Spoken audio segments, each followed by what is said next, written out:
If you could even guess the nature of this castle's secret, you would get down on your knees and thank God it was not yours. Those are the words of Claude Bowes-Lyon, the 13th Earl of Strathmore, speaking about his own home. Not about a ruin on a remote Scottish island, not about a dungeon beneath a medieval fortress, not about some crumbling keep in a county that history forgot. About Glamis Castle. The castle with the pink sandstone turrets and the fairy tale towers that rise from the Angus lowlands like something imagined by a child who had never seen darkness.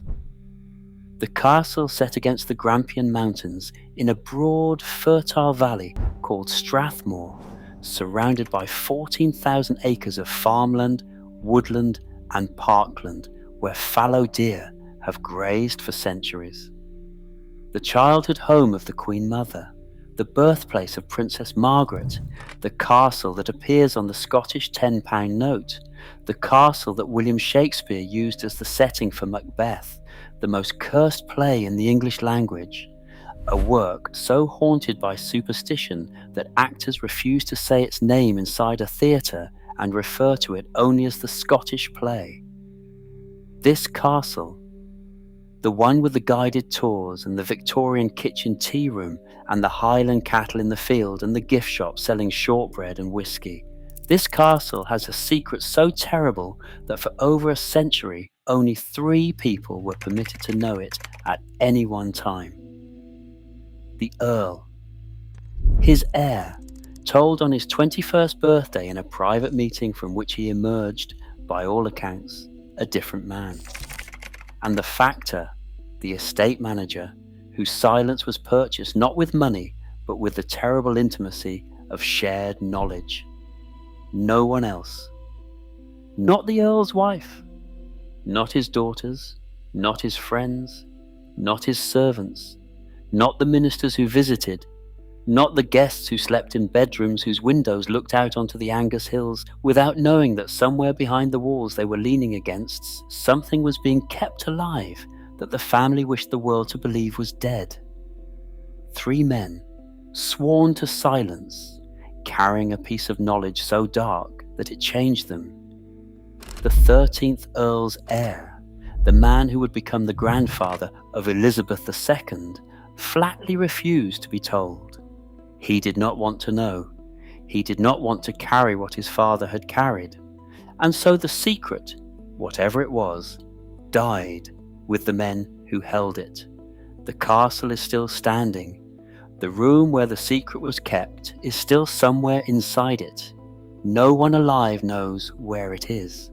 And the family that built the castle, that lived in it for over 600 years, that produced a queen, has never confirmed or denied what was hidden behind those 16-foot thick walls. This is the story of Glamis. If these deep investigations into the hidden histories behind Britain and Ireland's greatest landmarks are worth your time, please subscribe to this channel, leave a comment telling me which property we should investigate next, and help these stories find the audience they deserve. The site was cursed before the castle existed. In 1034, King Malcolm II of Scotland was mortally wounded in a battle near Glamis and carried to a royal hunting lodge that stood on the ground where the castle now rises. He died there, bleeding into the stone of a building that was already ancient, and his death inaugurated a millennium of violence on a site that seems to attract it the way certain valleys attract fog. 5 centuries later, William Shakespeare wrote Macbeth and placed his murderous Thane in Glamis Castle. All hail Macbeth, Thane of Glamis. All hail Macbeth, Thane of Cawdor. All hail Macbeth, that shalt be king hereafter. The 3 witches speak, and the blood begins. The real Macbeth, who died in 1057, had no connection to Glamis whatsoever. The historical murder of King Duncan took place near Elgin, hundreds of miles to the north. But Shakespeare was not interested in historical accuracy. He was interested in atmosphere, in the feeling of a place where ambition breeds violence, and violence breeds ghosts, and Glamis with its towers and its shadows and its reputation for darkness, provided exactly what he needed. The association stuck so thoroughly that Duncan's Hall, inside the castle, commemorates a murder that never happened there, but that the building claimed with the enthusiasm of a house that collects its horrors the way other houses collect paintings. The real blood came in 1372, when King Robert II of Scotland granted the Thanage of Glamis to Sir John Lyon, a trusted ally who had served as Chamberlain of Scotland. 4 years later, Sir John married the king's daughter, Princess Johanna Stuart, a union that placed royal blood into the Lyon family line forever. Their only child, also named John, inherited both the land and the lineage. But Sir John did not live to see his son grow. He was murdered in 1382 by Sir James Lindsay, the Earl of Crawford, in a dispute driven by jealousy and political rivalry. The family that would become the Earls of Strathmore and Kinghorn, and that would one day produce a queen, began its history at Glamis with an assassination. In the centuries that followed, the castle accumulated violence the way other buildings accumulate dust. Mary, Queen of Scots, visited Glamis in 1562 and dined in the Great Hall, a queen who would herself be executed by her cousin Elizabeth, her fate an echo of Janet Douglas's that no one at the time could have predicted. During the English Civil War, soldiers loyal to Oliver Cromwell were garrisoned at Glamis, occupying the castle with the indifferent brutality of a military force that viewed Scotland's great houses as strategic assets rather than homes. When Patrick Lyon, the third Earl of Strathmore, returned to Glamis in 1670 after the Restoration, he found the castle uninhabitable. The soldiers had left it damaged, cold, and stripped of comfort.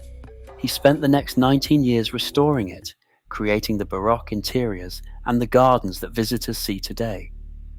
And the violence did not stop. John Lyon, the 6th Lord Glamis, married a woman named Janet Douglas around 1520. She was young, beautiful, widely respected, and possessed of a character that even her enemies could not fault.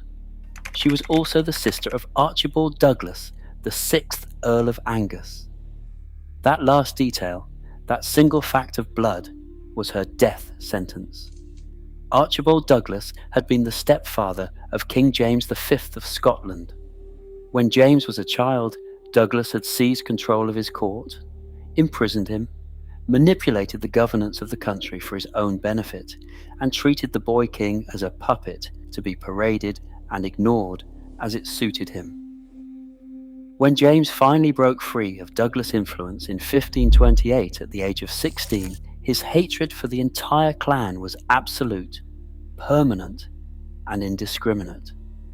It extended to every Douglas he could reach, and the reach of a Scottish king was long and merciless. It did not matter whether they had personally participated in his imprisonment.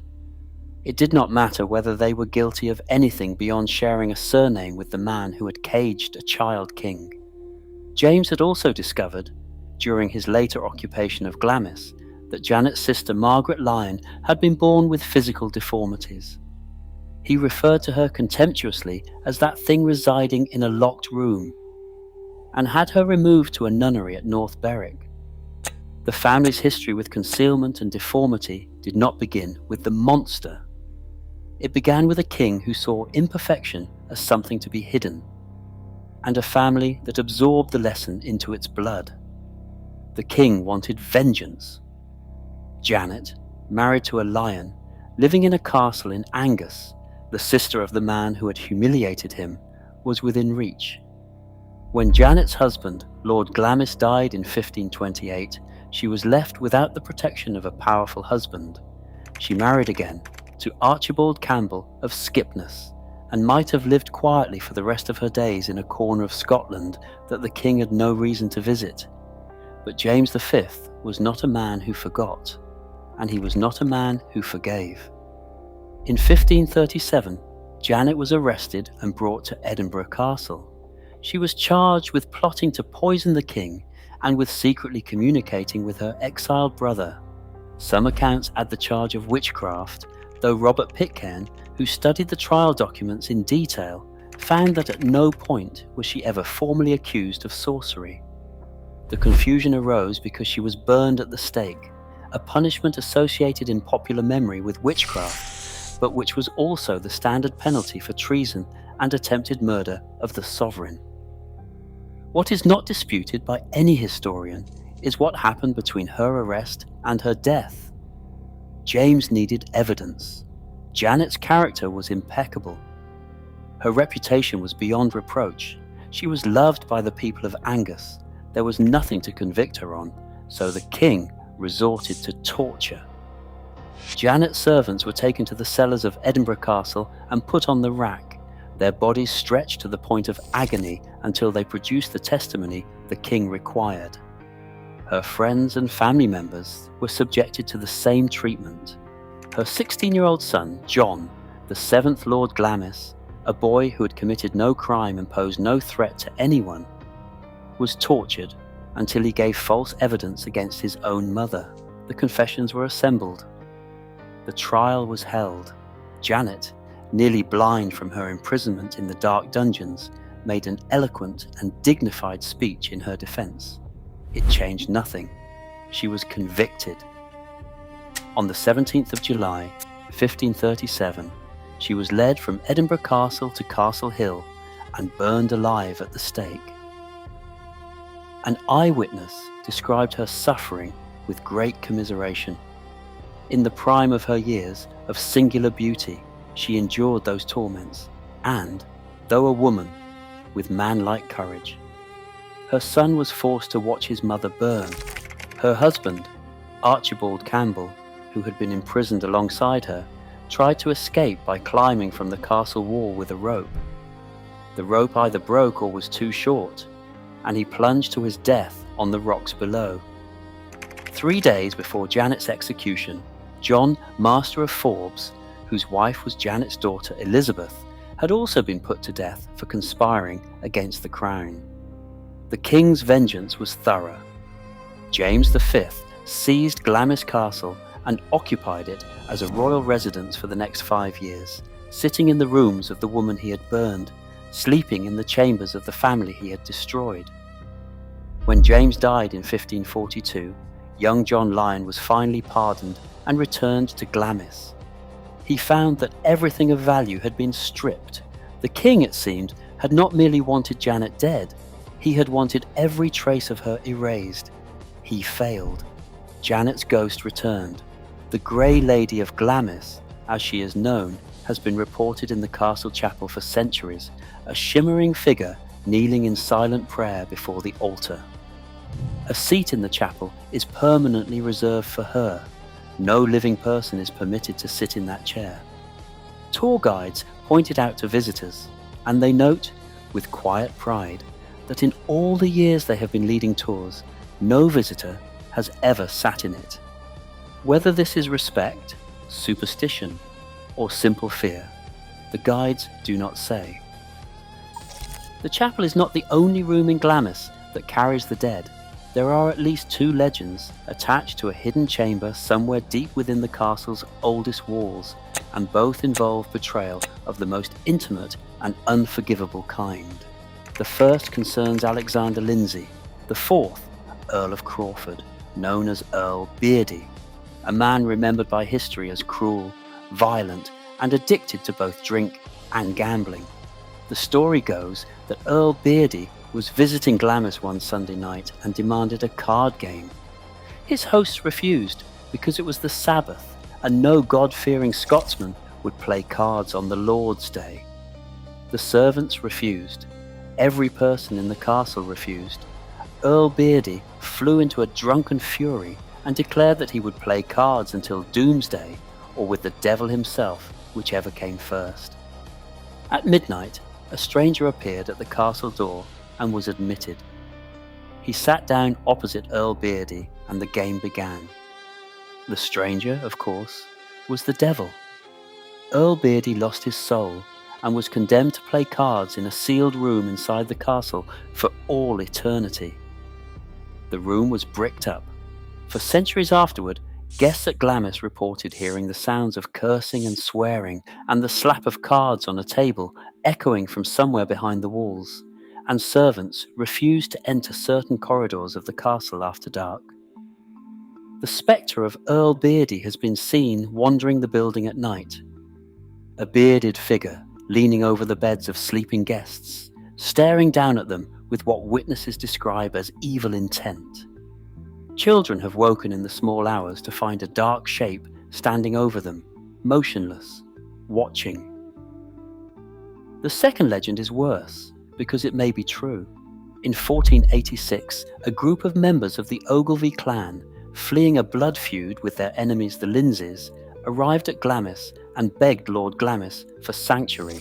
The Ogilvys were desperate. They had been hunted across the Angus countryside and needed shelter. Lord Glamis, who was allied with the Lindsays, agreed to take them in. He greeted them warmly. He led them through the castle to a chamber deep inside its oldest section, showed them in, and closed the door behind them. Then he locked it, and he walked away. He left them there. No food, no water, no light, no explanation. The Ogilvys were left to starve to death in the darkness, sealed inside the walls of a building whose owner had smiled at them and offered them safety. Years later, possibly decades later, noises were heard from behind a wall that had been bricked up. When the chamber was eventually discovered and opened, the skeletons were found scattered across the floor. Some accounts, possibly embellished, possibly not, say the bones showed signs that the starving men had gnawed on each other in their final days. Whether this story is literally true or a legend that calcified over centuries into accepted fact is unknown.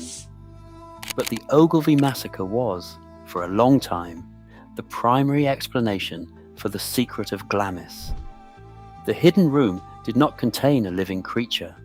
It contained the evidence of a crime so monstrous that the family could never allow it to be known. Then the story changed, and the version that emerged, the version that would become the talk of Europe, the version that would haunt the Bowes-Lyon family for over a century, is one of the most disturbing legends in the history of the British aristocracy. In 1821, Thomas Lyon Bowes, the firstborn son of Thomas, Lord Glamis, heir to the 11th Earl of Strathmore, was born at Glamis Castle on the 21st of October. His mother was Charlotte Lyon Bowes, born Grimstead. His parents were cousins once removed, a detail that some later commentators would seize upon as a possible explanation for what followed. The official record in Robert Douglas's Peerage of Scotland states simply, born and died, October the 21st, 1821. A baby born and dead on the same day. It happens.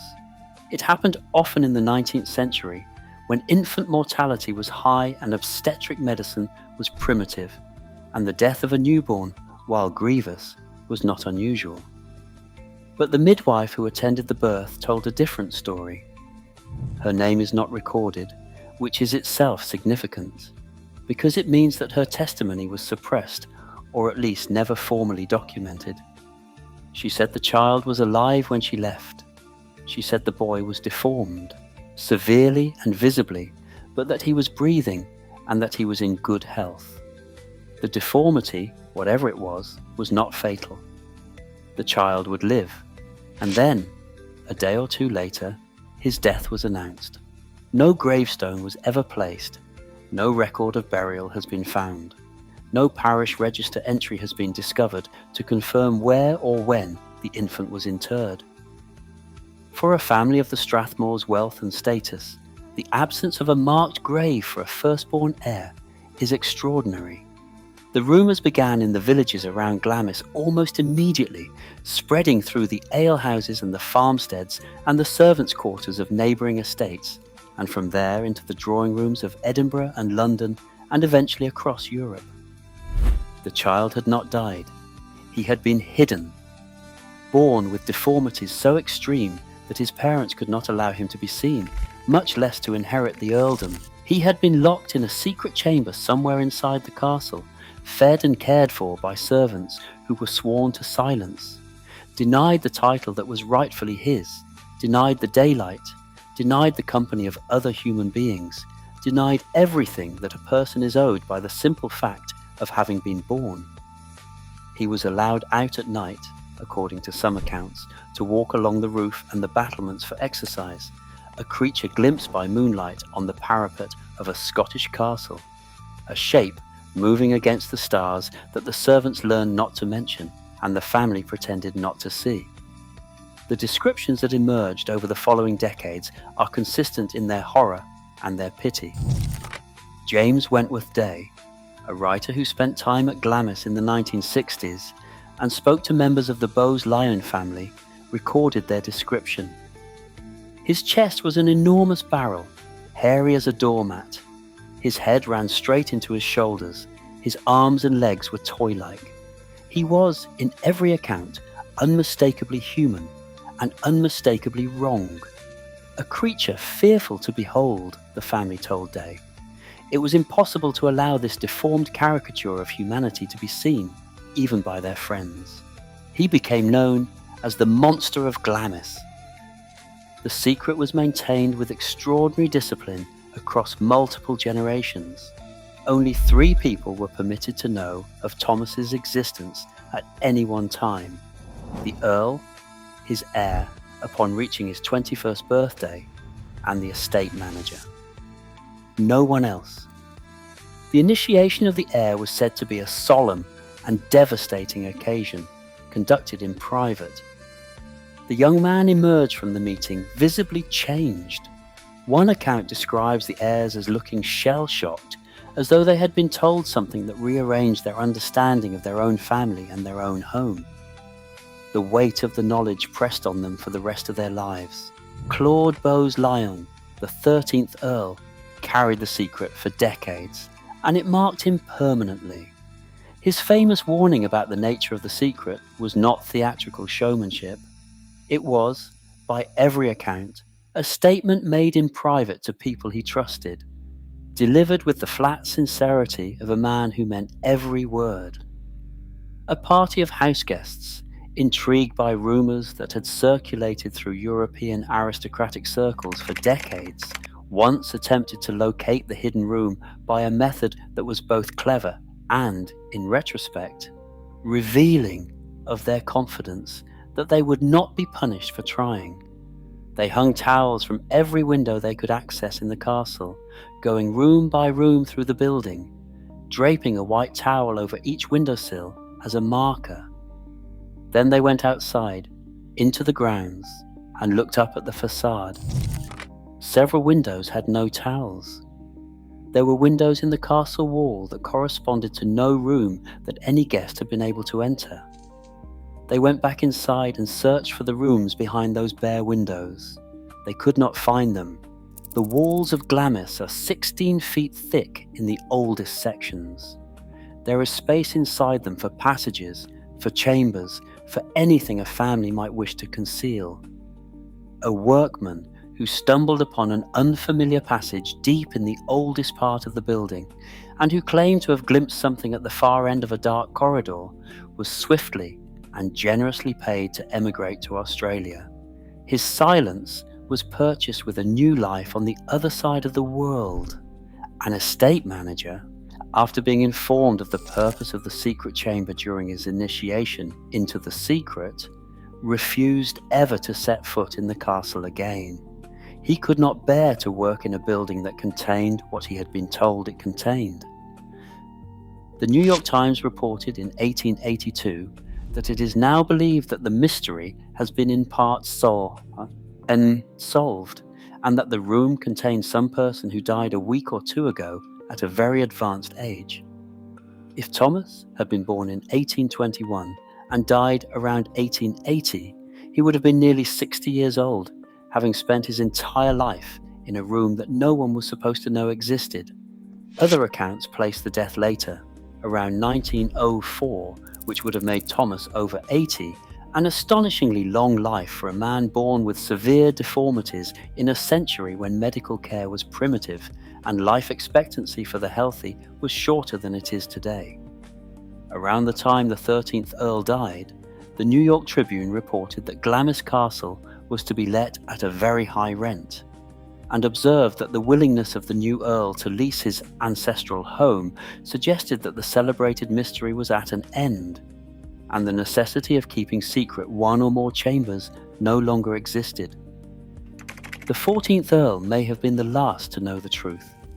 His son, the man who would have been the 15th holder of the secret, refused to be told. He did not want to carry what his father and grandfather had carried. And so the chain of knowledge that had been maintained for nearly a century passed from Earl to heir to factor in a ritual as solemn and as binding as any oath, was broken. The secret died with the men who held it.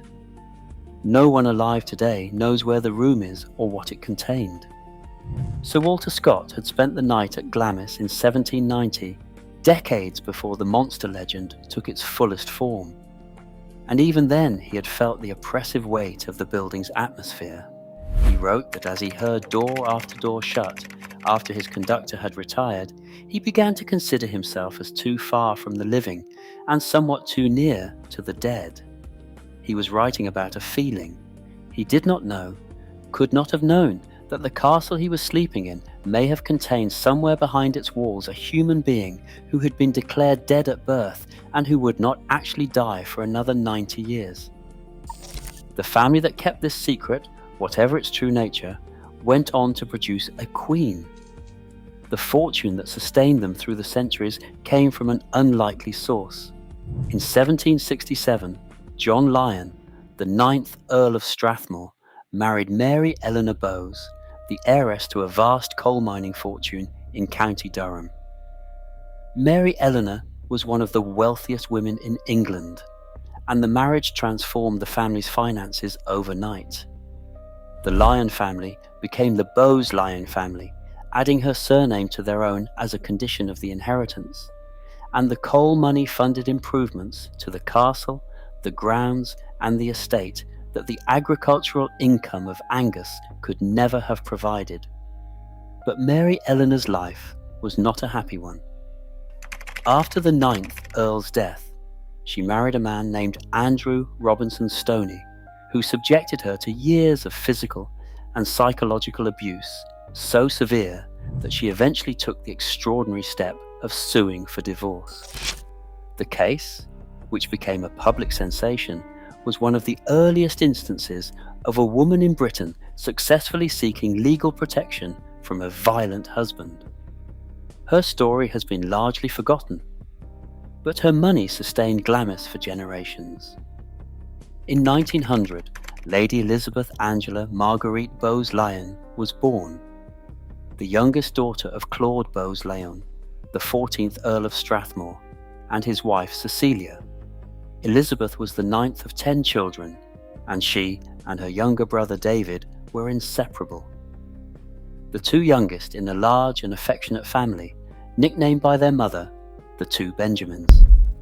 She spent much of her childhood at Glamis, running through the corridors and the grounds with David, playing in rooms whose walls were 16 feet thick and whose history included a murdered king, a woman burned alive on false evidence, a clan of men starved to death behind a locked door, and a child hidden in a secret chamber whose existence was denied by every generation that inherited the knowledge. During the First World War, when Elizabeth was just 14 years old, Glamis was converted into a military hospital for wounded soldiers returning from the Western Front. The castle's grand rooms were filled with iron beds and medical equipment. Soldiers who had been gassed and shot and shelled convalesced beneath the painted ceilings and the family portraits, and Elizabeth helped care for them, writing letters for the men who could not hold a pen, playing cards with those who were well enough, and demonstrating a warmth and composure that struck everyone who met her. On the 16th of September, 1916, a fire broke out at the castle. Elizabeth, still just 16, helped organize the rescue of the castle's contents, directing servants and volunteers in the evacuation of paintings, furniture, and documents while the flames consumed part of the building. She displayed the same unshakable calm that would later define her as Queen. In 1923, she married Prince Albert, Duke of York, the second son of King George V, at Westminster Abbey, the first royal wedding held there since 1382. The couple spent part of their honeymoon at Glamis. Their first daughter, Princess Elizabeth, was born in London in 1926. Then, on the 21st of August 1930, on a stormy night in the Angus lowlands, their second daughter, Princess Margaret, was born at Glamis Castle. She was the first royal baby born in Scotland in over 300 years. The Home Secretary travelled to Glamis to witness the registration of the birth, maintaining the archaic tradition that required a government minister to be present to verify that no substitution of infants had taken place. A tradition that carried a darkly ironic resonance in a castle whose most famous legend involved the concealment of a child. When Edward VIII abdicated in 1936, the Duke of York became King George VI. Elizabeth became Queen Consort.